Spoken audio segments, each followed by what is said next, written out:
రియలిస్టిక్గా ఎలాంటి results expect చేయాలి after a cataract surgery? Correct. So ఈ క్వశ్చన్ ఎవరికి వ్యాలిడ్ అంటే కట్రాక్ట్ బాగా ఇందాక మనం మొత్తం మెచ్యూర్ అయిపోయిన తర్వాత whatever you see they will be like wow. ఎవరికి ఈ క్వశ్చన్ వర్తిస్తుంది అంటే ఎర్లీ కట్రాక్ట్స్ అప్పుడు వస్తారు కదా, నాకు అద్దాలు తీసేయండి కట్రాక్ట్ కొంచెం ఉన్నా కానీ వీళ్ళకి.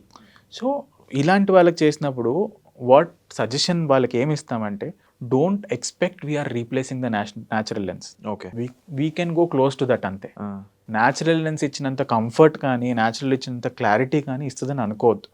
నైట్ టైం క్వాలిటీ కానీ ఏదైనా కానీ we're just going close to nature. దానికి ఎంత దగ్గరగా వెళ్ళగలుగుతామో అంత వెళ్తాం అంతే. అంతేగాని దాన్ని మొత్తం రీప్లేస్ చేసి నేను ఏదో వండర్ చేస్తున్నాను ఎక్స్పెక్ట్ చేయదు. అలా అని మీకు క్వాంటిటీ నేను ఇవ్వట్లేదా, ఆ డిస్టెన్స్ ఇవ్వట్లేదా, ఇస్తాను. కానీ మీరు న్యాచురల్ లెన్స్తో కంపేర్ చేసి నాకు అలా కనిపించేది ఇలా కనిపించేది కాదు.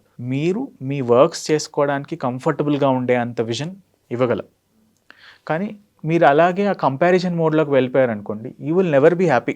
Don't keep that X factor for comparison. So that is unrealistic expectations అంటాం. అంటే నాకు ఇంత ఎక్స్పెక్ట్ చేశాను, ఇంతకన్నా బాగుంటుంది, లేదు అంతకన్నా బాగుండదు. We will give you our natural vision only. I can't give you more than that. మీకు లెన్స్తో ఎలా ఉందో అలా ఇవ్వగలను డెఫినెట్లీ. కానీ డోంట్ ఎక్స్పెక్ట్ లైక్ నాకు అంత ఇంతకుముందు ఇలా పెట్టినా కనిపించింది ఇలా పెట్టినా అలాంటిది రైట్.